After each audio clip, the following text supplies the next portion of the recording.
$5 help. Good idea. We can help buildings find a good solar installer who will do the work for a good price. And then if necessary, we can also act as a consumer advocate during the installation. And everything that we do is free for affordable housing. Next slide. A little bit of background on local laws 92 and 94. You may know all of this already, but local laws 92 and 94 came into action in 2019. They require green roofs or solar on all new roofs or new roof assemblies. There's a carve out for affordable housing. And so HPD enacted the solar where feasible mandate, which means that for affordable housing with new roofs, you only need to go solar when it's financially beneficial to the building. That means when there's a payback period of 10 years or less. And HPD has rolled out the solar where feasible mandate for all HPD funded projects. So even if it's not a new roof, you have to assess whether solar is viable for the building and include it in the project if it is. And just a note that starting in November 2024, all new roofs, including affordable housing, will be subject to local laws 92 and 94. And so we think of the solar where feasible process as kind of an on-ramp for affordable housing to get to local laws 92 and 94. NYSERDA funded this partnership between HPD and Solar One to support the solar where feasible mandate, so that with this new mandate, there's also lots of technical assistance that's free, that allows people to do this work without any additional cost burden that isn't paid for itself. The status of solar is that it's been growing by leaps and bounds. Solar costs have declined really dramatically over the past few decades. And because of that, installations have grown. And that's still a little bit, despite all of that, it's still a little bit difficult to do solar in New York City. We've got lots of construction red tape, as I'm sure all of you are very aware of. It's generally more complex for multifamily buildings, and especially for affordable buildings. And just generally doing any kind of work in an urban environment is more difficult than on a single family home in the suburbs. But the technical assistance that we provide kind of smooths out those barriers and makes it easier for people to go solar. It's good to take a step back and think of why solar is important. In large part, it's important, we all know that it's important for the environment. That's been drummed into our heads, but it's also very important for equity in New York City. Buildings account for 70% of New York City's greenhouse gas emissions, but another large part of that is that peaker power plants, which only turn on at the highest usage points, which is usually in the summer, in the middle of the day when everyone has their air conditioners on. They are the dirtiest fossil fuel burning power plants. And if we can generate more solar, then we can reduce the necessity for those plants to turn on. They're concentrated in low-income communities of color and have really significant health effects when they turn on. So solar is also a part of that ecosystem as well. We also have one of the oldest and most constrained grids in the country. And so solar reduces demand on that. And it's also good to think of solar as a job structure. It's, a solar job can't be outsourced. And so the workforce elements of solar is really great as well. And I will now turn this over to Patrick, who will start us off with some basics of solar technology. Thanks, Annika.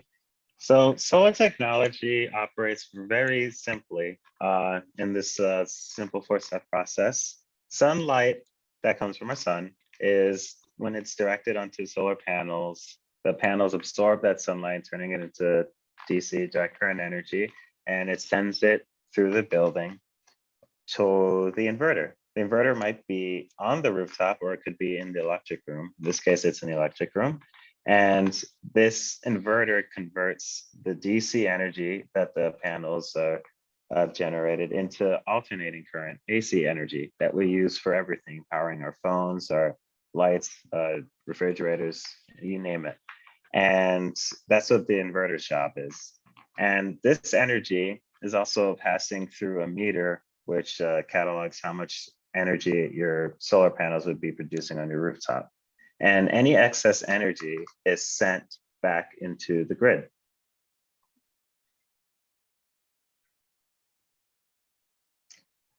In terms of solar technology, we always look at it from a 25-year and beyond scope for operating life. And we do this because panels are generally warranted at 25 years. And within this 25-year period, if anything happens to the panel itself can get replaced for free as per the manufacturer warranty. So it's good to look at it through that scope. And solar works best on new roofs because you're installing this. It can be a really big installation on your rooftop. If it's not a new roof and you need to do repairs later, that means you'll have to move the solar, and that could be costly. So new roofs are best roofs. And solar itself, since it's just taking in sun energy and turning it into energy that we can use through its system, it requires very little maintenance because it sits there. It's just absorbing sunlight. And because it's doing that, that's its purpose. It also requires direct sunlight. So that means any shading from trees, any pipes, any HVAC equipment, stairwell bulkheads, solar needs to be designed intelligently around those structures. And as I said before, grid connected. So if the grid goes off, solar goes off. That's to keep anyone who's working on the grid safe from electrocution. There are 3 types of solar installations that are used. The first is ballasted. It's low profile, just towards the ground. It's weighed down with ballast, like a cinder block or something. It requires very little penetrations, and that's mainly for like as roofs get taller, you might want a little more structural stability. So you may do very strategic, very little penetrations to keep it best anchored. And it's the least expensive. The mechanically integrated is the second type. It's more dense, as you can see between the two. There's less spacing between the panels, so there's no inter-row spacing. So that means you can fit more panels on the roof, and it's really good for space constraints. And the last one is canopy. It is the most expensive, but it has a lot of features to it. One, it sprays 9 feet above the roof.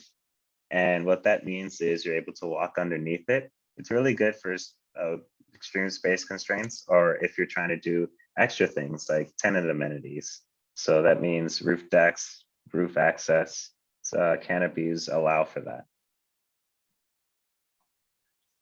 And another thing that we design around beyond pipes and the stairwell bulkheads and things like that is FDNY clear path requirements. So FDNY needs pathway from the front towards the back of the roof into any exit and entrance egress points on the rooftop. So that purple area you see is where firefighters would most likely land from the street level, from the ladders on the fire trucks. They walk the blue paths to assess the roof in case of a fire. The red area is the fire escape for emergencies, to get on and off the rooftop and to scale down to the street level. And the yellow area, that's green, the green areas as well, is areas where they can enter from, either through knocking out the skylight or through the staircase. So all those paths need to be open for firefighters. So with all that said, now is a great time to look at solar viability to see how you understand how solar fits on a rooftop. And things to keep in mind for solar viability is direct sunlight, which means not very little shading on the rooftop affects the panels. There's large available roof space so that you're able to best utilize the rooftop for a solar installation. Again, a new roof. If you have an older roof, it's harder to keep that solar in place and not have to move some or all of it for roof repairs, and making sure whatever mechanicals as north as possible, so they're not casting that shade since sun comes from the south. And fire paths for the firefighters. So I'm gonna give you guys a few seconds, ladies and gents in the audience. Is building number one, the one that's highlighted in yellow, is that a viable building for solar? And keep in mind the compass towards the bottom right, and where it's pointing.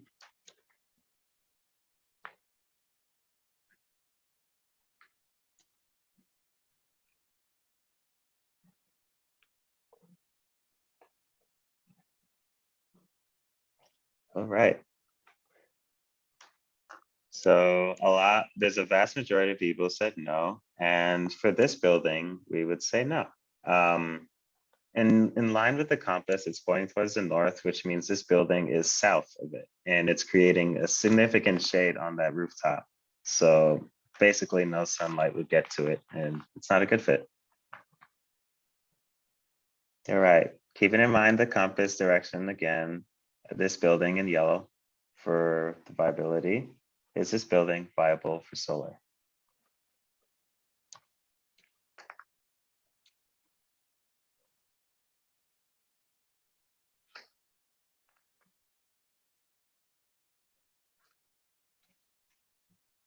Okay, I'm seeing a lot of yeses, but also some nos and maybes, and that is good.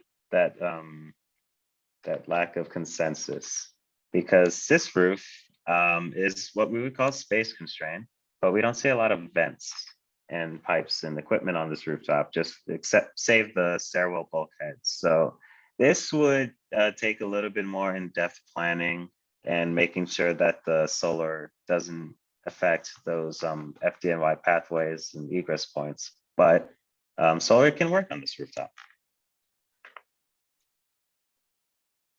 And lastly, for this third building, is this building viable for solar?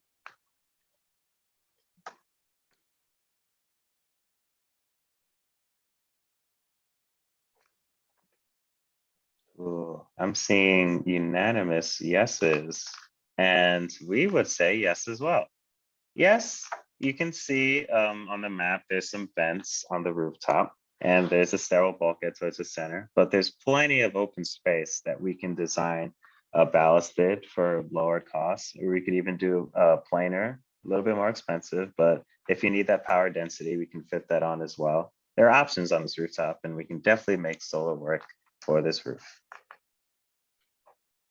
And in the event that maybe you have building one that wasn't so great for solar, it's shaded out, or you're a tenant and you don't own your roof space, there's community solar. And this is a solar installation, not on your rooftop, somewhere else, that you get to subscribe to and have that solar energy it's producing save you on your Con Edison electric bills up to 10%.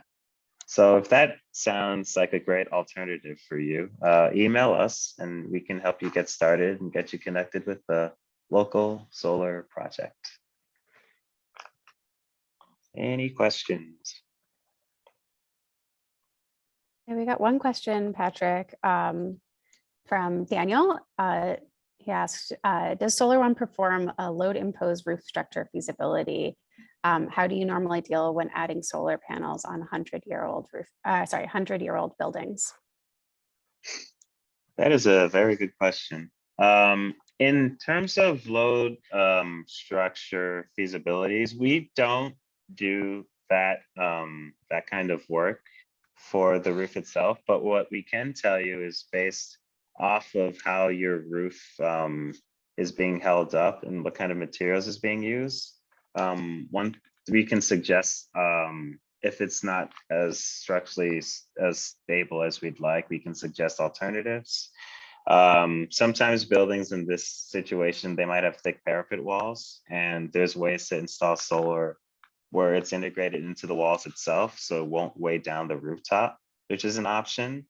Sometimes when a roof is this, a building is this old, the roof is just old, and we could look into ways to potentially bundle a roof and solar project together to save on the cost of both, but also, you know, give back that new roof and extended life to the rooftop, and also be able to have solar work on the rooftop as well. So there are ways around that subject, but we don't perform a load feasibility study. Yeah, and I just want to add to that that solar is actually comparatively very light on the roof. Usually it's about 5 to 8 pounds per square foot, depending on which type of system you use. And the code for a roof load capacity is 30 pounds per square foot. Older buildings actually usually have more robust roofs than newer buildings. So it's usually even easier to put solar on older roofs than buildings built in, from like the 80s onwards. It's extremely rare that we run into a situation where a building has a roof that's not structurally able to take solar. It would need to be like a known issue that the roof is in extremely poor shape with very weird structure for that to be a real problem. In almost every situation, solar is perfectly fine on any given roof.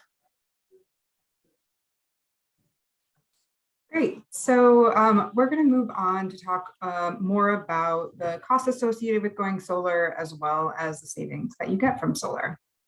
So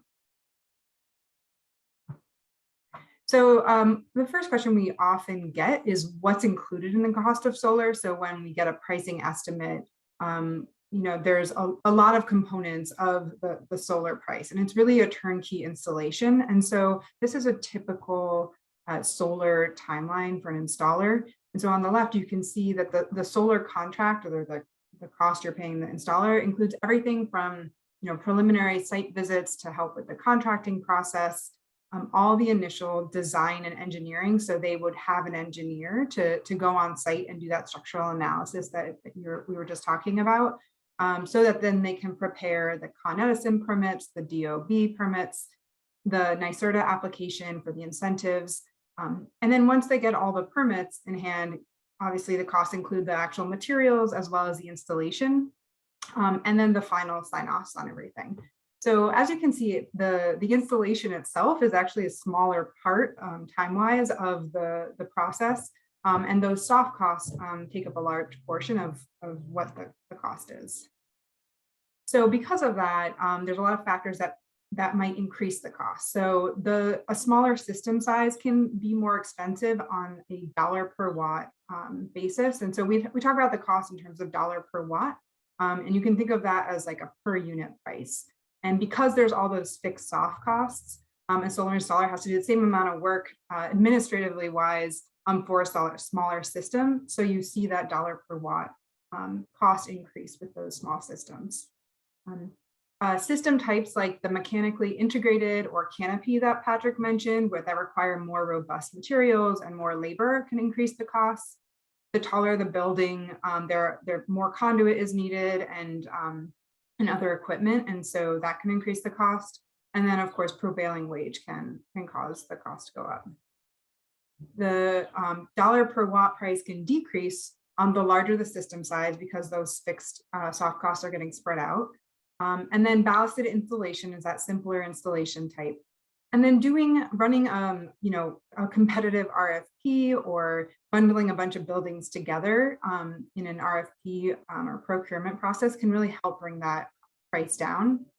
And then for new construction or substantial rehab, when you're already doing work in the building, there are certain elements you can install on your building to make it solar ready, like running conduit line or other things that can take that cost off of the installer's plate.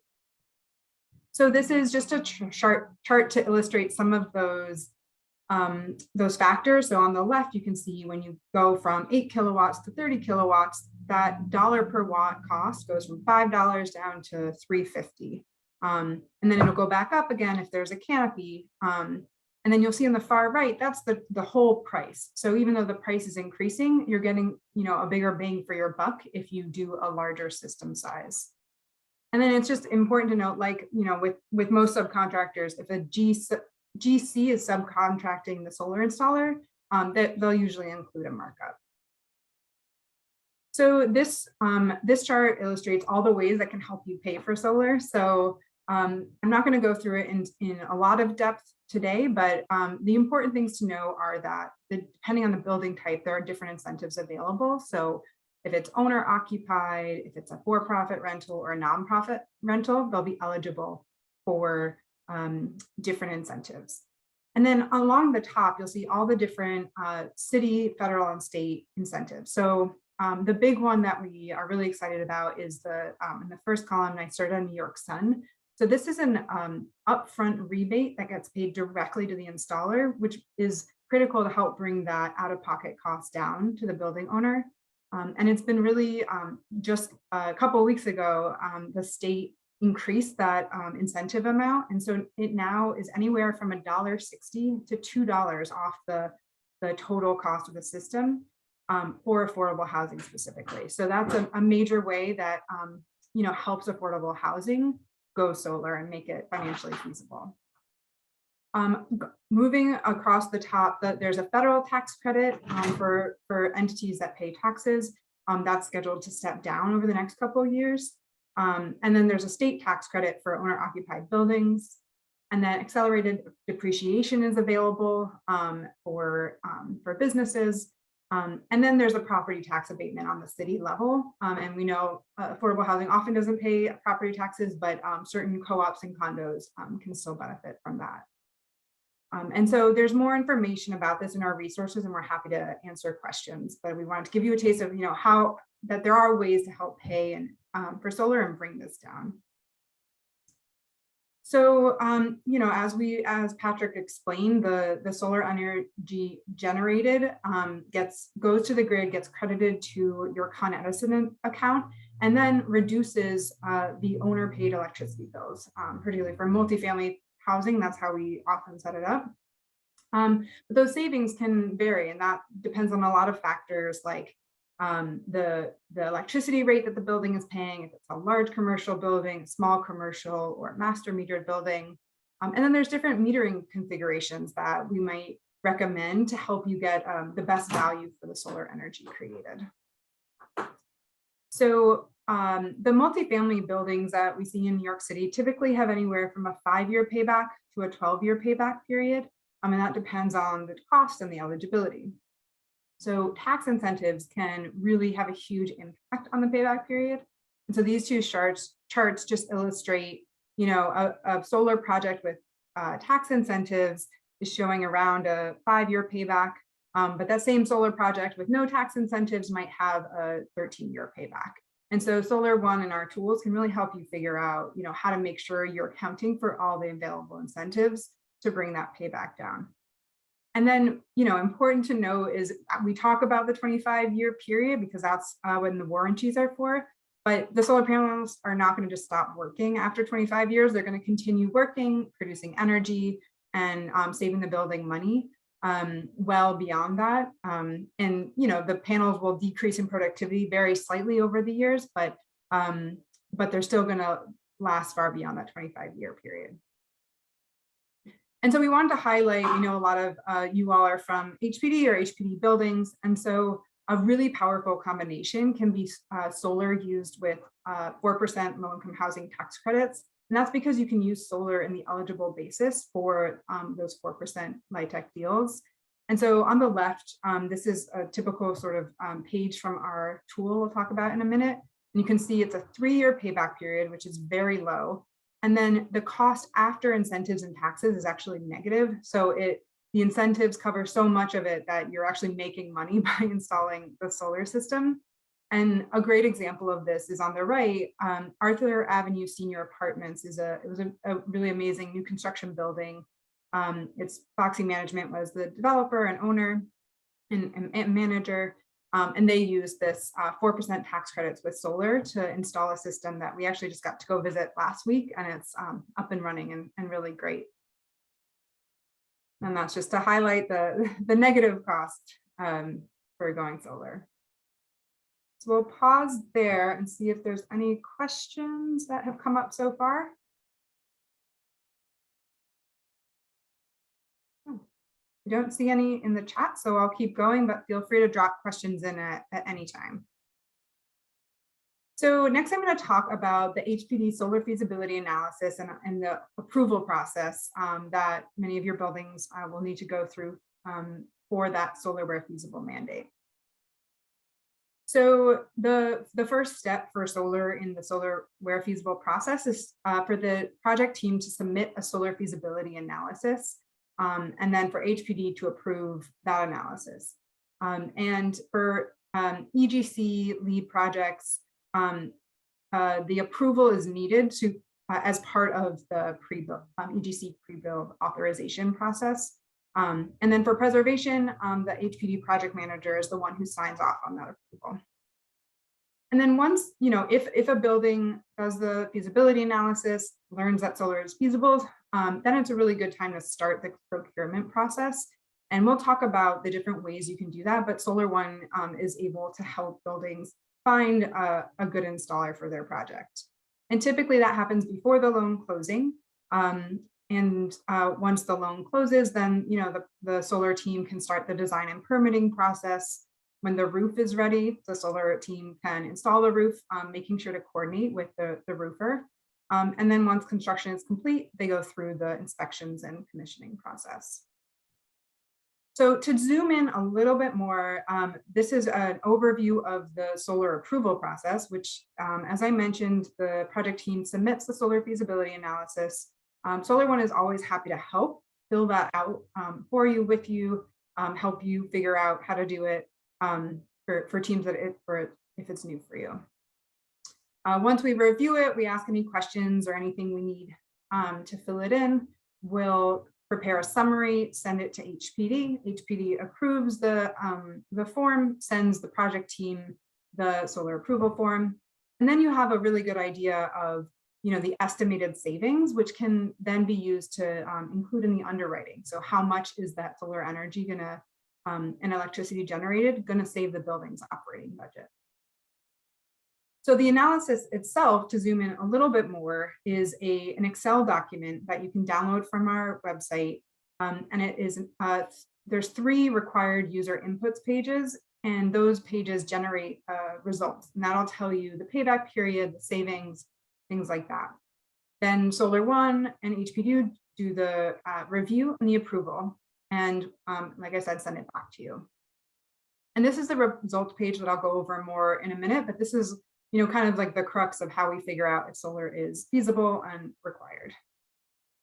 In this tool, in the Excel document, the first tab is a really helpful page for both instructions on how to use the tool, but also assumptions and lots of information, things like tax incentives, estimates on production, the value of solar. So we really recommend reading through this if you want to learn more about how the tool works and sort of what assumptions it's using. This tab is the building information tab, and with the inputs in this tab is really what allows you to generate an estimate. So things like the usable roof area or the owner paid electricity costs are going to determine an estimated size for the solar system and then how much it can save. And all the fields are necessary in this page for it to work and generate results. And then this results page is really a wealth of information about how much a building would save in 1 year with this estimated solar system size, what the upfront cost will be. So that's what would be included in the project budget. And then the payback period. And like Annika mentioned, if it's 10 years or less, solar is required. Over 10 years, but it still provides savings, it's not required, but may be recommended.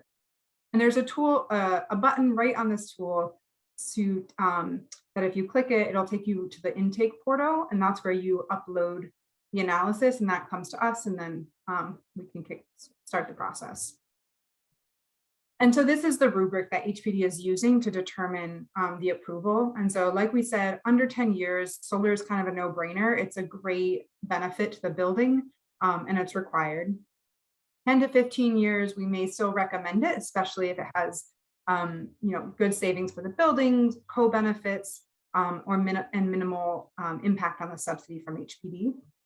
And then over 15 years, we don't usually recommend it unless there's some, really good reason, like maybe it's allowing for tenant space on a roof deck, or it's part of the architectural design of the building, or some other reason. But we can also work with you to redesign it and maybe figure out if there's a less expensive system that would yield a lower payback period.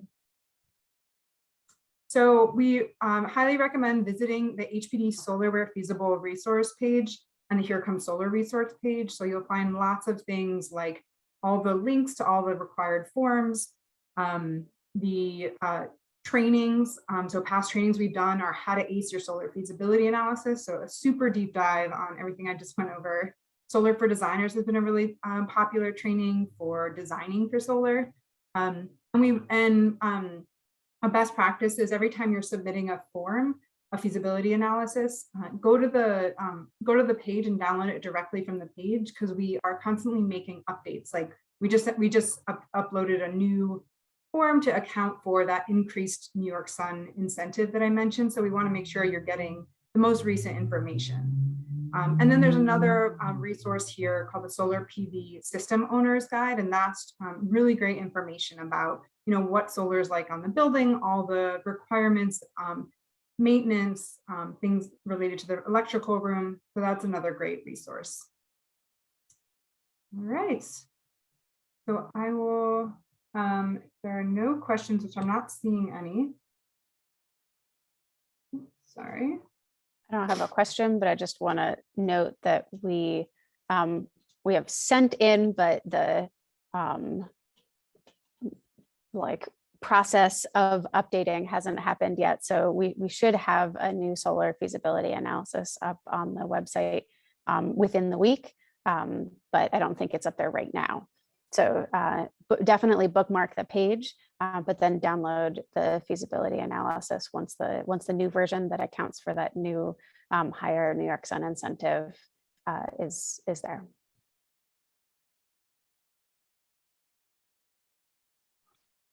Okay, so now we're going to be talking about procuring a solar installer for your project.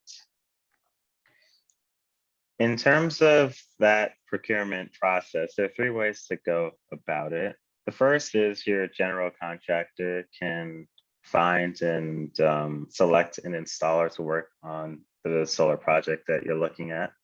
The second option is we could run an RFP, a request for proposals, to get a list of installers that are interested in your solar project. And then either Bill's or your project team can select from that list of installers that we've helped to generate for your project. The third option is that your general contractor could run that RFP, and we as Solar One, the solar experts, can act as consultants. So you could ask us questions and we can offer guidance on how to best select the solar installation company for your project. And one way that we've helped HPD to reduce costs with solar is bundling RFPs. So what that means is that there are a lot of small buildings, multiple projects that are looking into going solar. We would bundle all those buildings together based off of loan closing dates and other factors into one central bundled RFP to help reduce those costs. Because if you do it individually, solar installers either may not be interested or they may charge a lot more for your project. So in working with HPD, we've figured out a system to release these bundled RFPs in 4 quarterly installments within the year, based off of those nearing loan closings. And for each of the 4 quarterly RFPs that we submit, one installer is chosen for the whole portfolio. So it's a great way for installers to be able to get projects done within the city and work with affordable housing. So in terms of the RFP process itself, as I said before, it's important for us to understand when loans close for the building so we can make a proper timeline within our RFP for these buildings that want to go solar. And for Solar One to create and release that RFP, we use that information within the financing structure so installers understand what kind of timeframes they're looking at for the solar project. We'll prepare that RFP, we'll send it out, installers will get it, they'll submit bids of interest, and we'll prepare a bid comparison form like the one you see to the left. And it'll have the different installer names where installer 1, 2, and 3, and 2 and 2 are. So you get to see what the different bids are. Yeah. And by having that side-by-side comparison, you'll be able to see what they're offering, how long they've been in service, how many projects they've done, what kind of expertise they have. And through that selection process, we can also help to have installer interviews. So you get to speak with them and to build that rapport with them. So you understand even better, like what they're all about. And all of this is to help you make that decision based off of recommendations from us, from other buildings in the past, if need be, and just to really help you make an informed decision about the solar company you want to choose.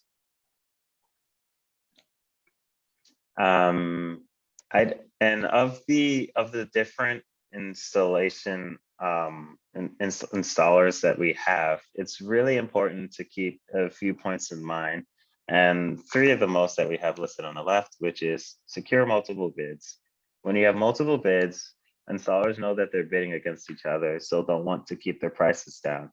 And we've literally had messages of installers coming back to us saying, oh, wow, I didn't know you were going to be on this project. If I'd known, I would have put my prices down lower so then they'd be more interested in working just with me. So it's definitely a system that's proven to work. And interviewing contractors is important because you get to speak with them, you get to build that rapport, like I said before, and understand what they're about and why they're a good fit for your project, and what their expertise is and what their qualifications are. And third, and it's definitely can't be said enough, just because a project bid has the lowest price does not mean it's the best project to pick. Sometimes a project that costs a little bit more you could be working with an installer that's that caters to your needs. Maybe you need an installer that will be more open and available and easy to communicate with, and always, like, every step of the way, if you have a question, they're right there to answer. Maybe not every installation company might do that for you, and maybe the lowest bid might not do that for you, but they would. So it's important to consider every single factor that goes into picking an installation company, a solar installer. And in terms of the requirements themselves, and I started as a list for participating contractors on their website that you could look at. But using a NYSERDA SUN, a participating contractor, is important. Complying with all the codes and regulations that HPD and buildings have. Complying with the solar technical requirements to make sure that the project you're doing actually fits on your rooftop and is something that would be commissioned. And pursuing all the incentives available, like was shown in the matrix: federal, state tax credits, depreciation if that applies to your project, and just making sure you're looking at every avenue, the LIHTC, every avenue, to make sure that project is least costly as possible. And you can find all of this on our Solar Where Feasible page. All of those links on that website is a resource for you.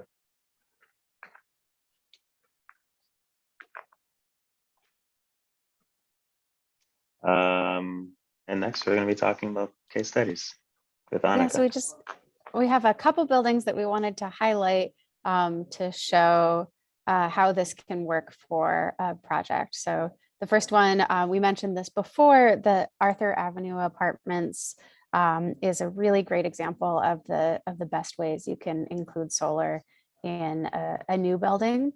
So this is a building that was completed in the Bronx last year. It used low-income housing tax credits, 4% LIHTC. The solar installer was Accord Power, and they built a 68 kilowatt canopy system. So we went on a tour of the system just a little while ago, and you can see the canopy system leaves plenty of space to stand under. And in that case, it was raining. So the canopy was actually really nice because it protected us from the rain. The system price that they got was $4.15 per watt. And that was with prevailing wage. And so with a canopy and prevailing wage, they still got a very good price, and the payback period is projected to be about 7 years. And over the lifetime of the system, they'll save about $170,000.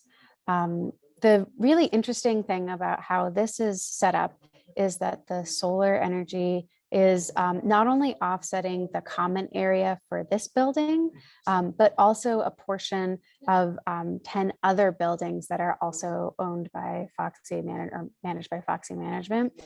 So it's providing benefit to this location, but also other affordable housing in the Bronx, which is great. And because of the low-income housing tax credits, they were able to get an extremely low total cost for the system after the incentives, even though it was a canopy and required prevailing wage and would have been a high cost otherwise. And the other case study is a smaller scale. This is a ballasted system, so that cheaper, simpler installation. It's on a existing rental building. It was installed by Solar Energy Systems, and it used the Green Housing Preservation Program as the financing. This one is a 35 kilowatt system. And the nice thing about this is because of the incentives and the tax credits, the owner was able to actually double the size of the system that they actually needed for their common areas. And so now half of the solar credits that they receive go to the common area to offset the owner's operational expenses, but the other half is split up among the tenants of the building and just reducing everyone's bill, their monthly electricity bill. So it's benefiting really everyone involved all at the same time, which is great. The annual savings are about $5,000, and I think that's just for the owner, and there's additional savings for the residents as well. Yeah, I think that's everything that I wanted to go over for the case studies. So that's where we're at. Well, I want to pause a little bit longer for questions here because we've gone over all of the basics that we wanted to talk about. So if you came in here with a question, if something we said brought up an idea or a thought, shout it out. You're also welcome to raise a hand, and we can unmute you if you'd prefer to talk rather than type.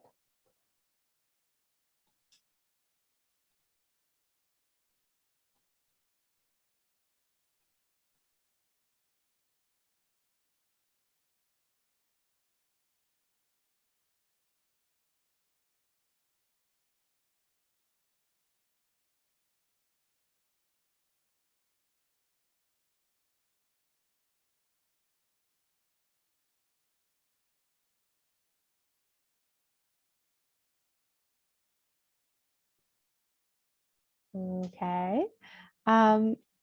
Seems like there's not that many questions. I guess we've done a great job of explaining things. But also I'm gonna drop in the chat again the solar where feasible page.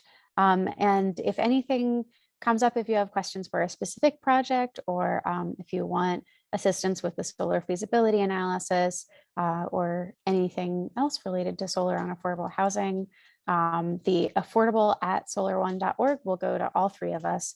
So one of us will respond and be there to help you out.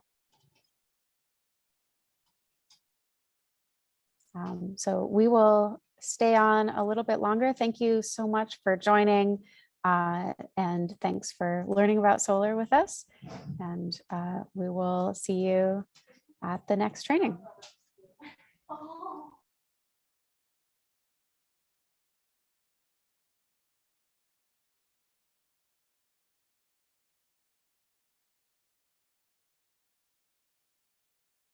We did get a question here from Andrew. The federal solar tax credit is indeed going to be reduced from 26 to 22% in 2024.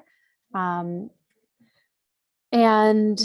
unless Congress acts to change that, that is correct. At this point, the solar feasibility analysis includes that in the analysis. So if you put in a completion date of 2023 or 2024, then the federal tax credit amount will step down accordingly.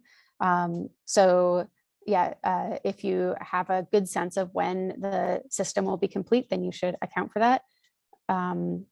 Also good to know that like most of the time that the federal tax credit has been set to set down, it has been extended at the last minute, but not all of the time. So it's better to prepare for that step down. And it's also possible to safe harbor for commercial accounts. You can pay a certain amount of the cost upfront and then guarantee the 26%, even if the system is then installed in 2025, for example. So if you want help with figuring that out, we can help, although only to a certain extent. We're not tax professionals, so we can give a limited amount of advice on that.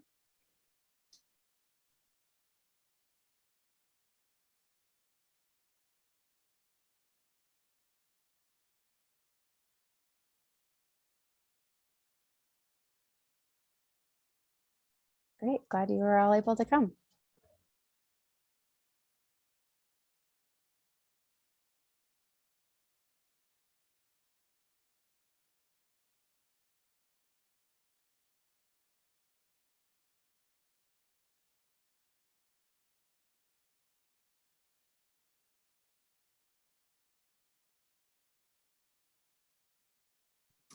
All right, folks. Well, it doesn't seem like there's any more questions, and I know folks are hopping. So thanks again so much for joining, and we'll hope you will join us again for the next one. Have a good day, everyone.